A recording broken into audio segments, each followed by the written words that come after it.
All right, what's up, everybody? So today's video, I want to talk about a new radio I picked up, the Wouxun kg-935g GMRS radio, GMRS handheld. I bought it from buy2wayradios.com. Cost me $149, and a little more expensive than my Baofeng radios, but I feel like it's money worth spent. If you have the money, I definitely pick it up. I did do an unboxing of this, and sadly I lost the video. I erased it by accident. So what I'm going to do is I'm going to go over what was in the box, do a quick overview. So when you open the box, nothing special here, just a regular interior of a box. You get your owner's manual, you get the warranty card, you get your charger, your charging cable to plug into the wall, and you get, most importantly, you get the radio, you get the antenna, you get the belt clip that's attached to the radio, not the battery, and you get the actual battery, which is a 3200 milliamp battery. It's a pretty good battery, lasts pretty long. Clips in pretty easily. You get the wrist strap with the Wouxun logo on it. Also, the antenna has the Wouxun logo on it, and it just says Wouxun high gain antenna, which is supposed to be for GMRS.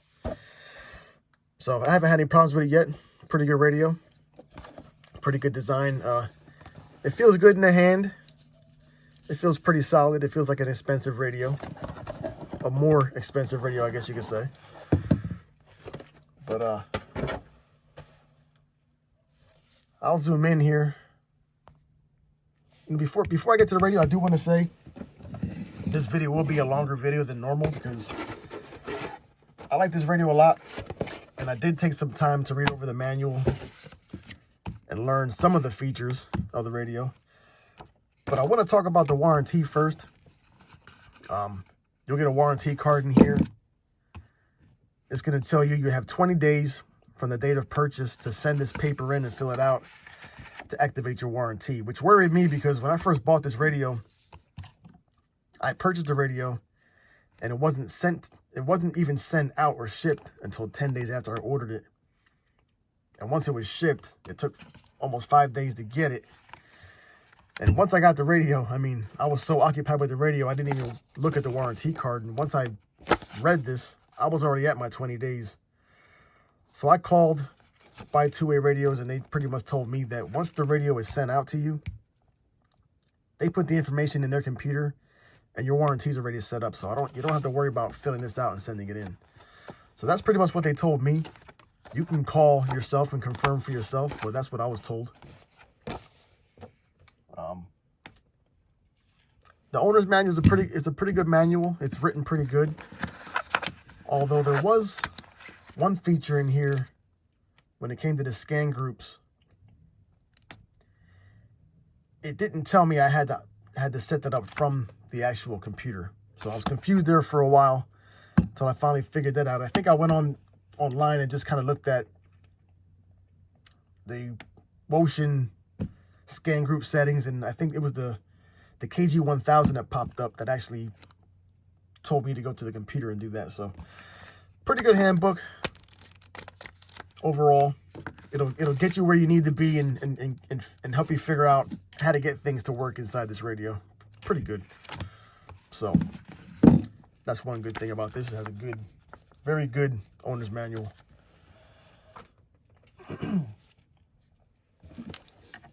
Also, the battery, like I said, is a pretty good battery. 3200 milliamps. Now, it is twice the capacity of my UV9G, but I'm not going to say it lasts so much longer. You will get better battery life out of this than you would this, but it is double the capacity, but you're not going to get, crazy amounts of battery life. You're going to get average battery life. You get about a day and a half of hard usage, scanning, talking, it is a pretty good battery overall. I just think that with the color screen and all, it has more going on with the operating system, that it does take more battery. So you won't get crazy amounts of extra battery life, but you will get a good battery life. The antenna is a SMA female antenna. So when you're ordering your antenna, if you want to put something aftermarket, you're going to order your antenna SMA female thread. Although I do have the 771G, but I didn't put it on yet. I didn't feel like I needed to. It's a pretty good antenna overall. I get pretty good reception. Now I do have an issue with this radio I want to talk about, and that is the speed of the radio. And when I say speed of the radio, I'm talking about, for instance, these buttons here, this knob here. This knob is to change your channel. So every time you change your channel, you'll get a click. But if you want to change your channel faster by turning your knob faster, it's just not going to happen. It's still going to go one at a time, two at a time. 10 clicks won't get you 10 channel changes. So it's kind of slow, even with the button here. When you click it, you're not going to get a channel change with every click the way you would with your... Well, my Baofeng is dead here. Let's see, I'll get my 5X on. So even with the 5X, each button click will get you a channel change. This radio's not going to do that. Almost like a computer when it needs more RAM. It's just a little slow in that area. Which ain't a huge thing, but when you spend $150 on a radio, you kind of wish it'd be a little quicker. And it's just not. So that's one negative of the radio. My second negative of this radio is the fact that when you plug this in the computer to do your programming, which you do here from the side, this little thing unscrews. You plug your programming radio into here, your programming cable into here, which I use my Baofeng cable. It worked just fine. You can also plug an external mic in here. But when you plug in your radio to the computer to do your programming, once you program what you need to program, it's going to reset the radio to factory settings as far as like your brightness and stuff like that, which to me is kind of weird. I mean, you know, it seems like there's always something going on with these radios with the software. And that's one of them with this here that I found so far. The only negative is that, so once you program your radio, each time you do it, it's going to reset all your factory settings, which is kind of annoying, but whatever. So your volume knob here is pretty tight, which is a good thing, but it was something I wasn't expecting that. My Baofeng wasn't like that. The UV5X, this volume knob is real. I mean, it just moves real easily. When I got my Baofeng UV9G, it was a little bit tighter, which took some time getting used to. But on your kg-935g, it's going to be real tight, which is not a bad thing. I guess it's a good thing to help to not accidentally turn your volume up and down when you don't want it to. So it's not a bad thing, but you're going to have to get used to that. You will have to get used to that. It has decent button clicks. 1093 6th Street. Let me change that. I gotta slowly get myself back to the simplex channel here. We can hold the button down. So decent button clicks. WRNC253 has decent clicks. It feels like an actual click. It's got a nice little Roger beep there. WRNC253. Not a bad Roger beep. So like I said, it's going to be a little bit of a longer video. I want to get into some of the features here that catch my attention the most. This has a lot of features, a lot more than what you're going to find in the Baofengs or the cheaper radios. I couldn't take the time to learn them all. I just went after some of the ones that I thought were pretty neat and were worth mentioning here in the video. And the first one is the NOAA channels. Now, this radio didn't come with any NOAA channels pre-programmed in. You could if you want to, but you really don't have to. If you want to get the NOAA channels, you're going to long press the band button. Chance of rain 70%. Monday, mostly cloudy in the morning. And then you just long press turn it back off. So pretty much what it does is you long press that band button and it's going to scan for the NOAA channel broadcasting in that area, and you'll get your weather notifications like that. So if you're traveling from location to location, state to state, instead of having to have trying to find different NOAA channels, you just press that band button and you'll get your weather notification right there in the spot. So that's pretty neat. That's one thing I like about that radio. Number two, I want to talk about the radio. The FM radio. Mine's programmed into the PF button here on the side. So you click that, you get your radio station. You'll press, right here's your station. You'll press the scan button to scan for channels. Which is pretty neat that it scans by itself. But the only thing that bugged me about that is when hitting that scan button, it's going to scan ahead. If you have a station you like that's not really local, you'll have to hit the scan button and stop. Let's say your channel is, I don't know, 200 or 101.1 here. 101. When you stop and start, it takes you to 101.2. Sometimes you're not going to hit the station you want, so you have to go back around again, the whole process, which is kind of a pain in the ass if it's hit or miss. You can hit it, sometimes you will, sometimes you won't. So to make it easier, I'll take you over to the software. Turn the radio off here. Right here in the software, you can access your FM radio channels here by hitting this FM broadcast memories, and it'll take you down here. You can type in what you want here. You can change 20 channels, pretty much 20 channels you get to have pre-programmed in. So it's definitely a lot easier to use your software that comes with the radio to do your FM radio memory and stuff like that. So I thought that was worth mentioning. It doesn't. I don't think it mentions that in the owner's manual. Maybe it does. I forget how I figured it out. But since I'm already on that subject, or mentioning the PF buttons, I want to talk about that. You get 2 extra buttons here on the side to pre-program different settings that you want. So my first one is for the radio, which is a short press, and then your long press is going to be, hold on a second. Your long press is going to be a PTT button. So pretty much what I do is, whatever your main channel is, your long press for the PTT secondary button is gonna PTT your secondary channel. So to make it easier for me to remember, I usually keep my main on top, my main channel up top, which I use this for the PTT. Secondary channel, I keep it down here in case somebody broadcasts down here on the Simplex channel 6. I can WRNC253.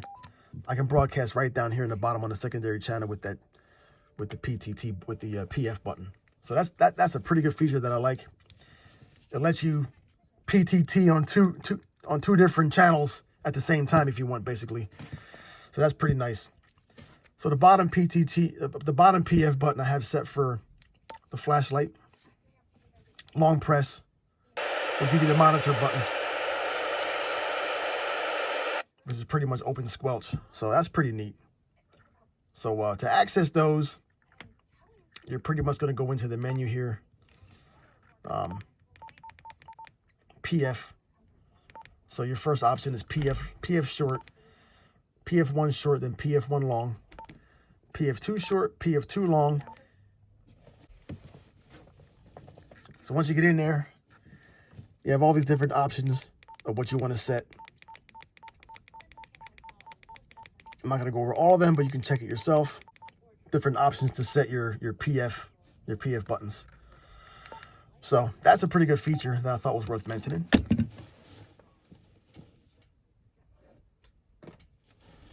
Another feature I like is your priority channels. So you can set your priority channel here. My priority channel mostly is going to be the Blue Mountain 650 repeater.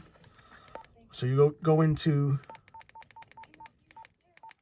your priority setting, go to priority channel, click it. Channel 27 is my Blue Mountain 650 repeater channel. Go to your priority scan. Make sure you turn it on. Mine's on. And so pretty much now when you scan the channels, as you can see, it's going to go through all the channels, but it's going to keep hitting the Blue Mountain 650, whichever one you have programmed as your priority. So if you have, I don't know, 300 channels you want to monitor, you can prioritize one of them to make sure you hear the broadcast on that channel. So that's a pretty good feature that I like. Thought that was worth mentioning. Also, your scan groups. So when you go to the menu here, you have your scan groups, scan group A and scan group B. So once you go in there, you can scan all the channels, or you can have up to 10 groups. So this is where I got a little bit confused in the owner's manual and had to go online and search. So with your scan groups, you set those up here in your software. So you'll come in here to the scan group setting, and the menu pops up right here. So pretty much scan group A, you have 1 through 10 different groups. Scan group B, you have 10 groups. You can have it set up for all or just one specific group. So group 1, for example, I have it set up just for example, group scan A, group 1, I have it set for channel 1 to 22. That way if I want to scan, let's say, just my simplex channels on scan A. Scan B, group 2, I have it set up for 23 to 70, which will be all my repeater channels and stuff like that. So you can have it set up to one day where maybe you only want to scan just your police channels, or you want to scan just your fire channels. You can have them all set up here in groups to make it easier for yourself. And so when you're scanning, you can listen to your top and bottom channels at the same time, but you can't scan them both. So that's a good feature if you want to just listen to one repeater channel, and then down here you want to scan, a bunch of police channels or something like that. So I thought that was a pretty good feature that I wanted to mention. The other thing I like, which my Baofangs didn't do, is this actual scan ad. So if you have different channels programmed into your radio here, but you don't want to scan them, you can turn that off and on directly from your radio, which on the Baofangs you couldn't do that. You had to go to the actual software and the computer to add and take away channel from the scan list. So that's a pretty good feature that I like, that I thought was worth mentioning. And also one more is the actual tone scan. So if you're hearing somebody talking on a repeater and you don't have the CTS codes, you can actually go into the radio here and scan the tone. Now, that's a feature that I didn't actually go in and learn how to use yet. It's something that I probably wouldn't use very much. I respect people's privacy, even though there is no privacy on these channels. We all know that you can use whatever channel you want, but when people are talking, you don't really want to intrude on them. I think it's a good feature to use if you are out somewhere and you're in an emergency situation where you hear people talking and you want to talk to somebody. It's a good way to get in on a conversation and get help. But I wouldn't personally just intrude in on somebody's conversation just for the fact that I can do it, just to be a pain in the ass. I wouldn't do that. So, but it was worth mentioning in here that it does have the ability to scan the tones, the CTS tones and the DCS tones. But yeah, that's pretty much it. That's pretty much my overview of the radio. It does put out 5.5 watts at the max, which I think was great. Was one of the reasons why I got the radio. I wanted to have as much power as I could. As far as talking on repeaters, I can hit pretty much all the repeaters I normally hit, no problem. One thing I will say is, once I told the guys I was talking on this radio, the new 935G, the one guy did say, well, yeah, no wonder you sound a lot better. I guess I did sound better on this radio than I did on this one here, talking on that same repeater. I don't know. I mean, I couldn't hear myself talking, but I was told I sounded better on this radio specifically. So I thought that was worth mentioning. This radio is pretty rugged. If you go to Randy's channel, which most of you guys probably already know, Not a Rubicon YouTube channel, he does an extensive test on this where he's really pretty much just beating the shit out of it. He ran over the car twice, put it in water, set it on fire. This radio is pretty rugged. It's a lot more rugged than what I thought it would be. Like, my main idea was going to be to take this radio with me everywhere I go and keep this one at home. But after seeing that test, his torture test, I no longer fear taking this radio outside anywhere I go. At some point, it will be mounted in my Jeep. It is the one radio out of the two that I can add an external microphone to. So this will be mounted at some point in my Jeep with a antenna that goes to the outside of the Jeep, of course. So it's pretty rugged. Like I said earlier, it feels good in the hand. I like the radio a lot. I do recommend this radio. If you have the money to dish out, get it. It really is a good radio. It has a lot of features. At some point, I do plan on buying a second one, just because I wouldn't mind having a pair to take out with me in case someone else in the family needs to communicate. I feel like it's more reliable communication with this one here. So that's pretty much really it. I mean, I don't have much else to say about it. I like the radio. I love the color screen. It has a good volume. One thing I don't understand is why they put this knob up here to change channels, because you could do the same thing from the button here. Maybe they could have done something else useful with this rather than... It doesn't really do much anyway. I would like to turn this really quick to get a nice quick channel change, but it don't. I'd rather just use these buttons down here. You long press it and it'll start changing channel pretty quick. Quicker than what it would if you would hit the button. So that's pretty much it. I like the belt clip. I can put it into the sun visor of the Jeep. That's definitely a plus over this dangly belt clip. I don't like that one at all. But other than that, that's all I had to say, guys. Leave a comment. Let me know what you think about this radio if you already have it. I wanted to give my thoughts on it. Give me some feedback on what you think. And that's pretty much it. I'll see you guys in the next video. Probably want to mount this thing up in my Jeep. And that's it. Thanks for watching. I'll see you guys next time.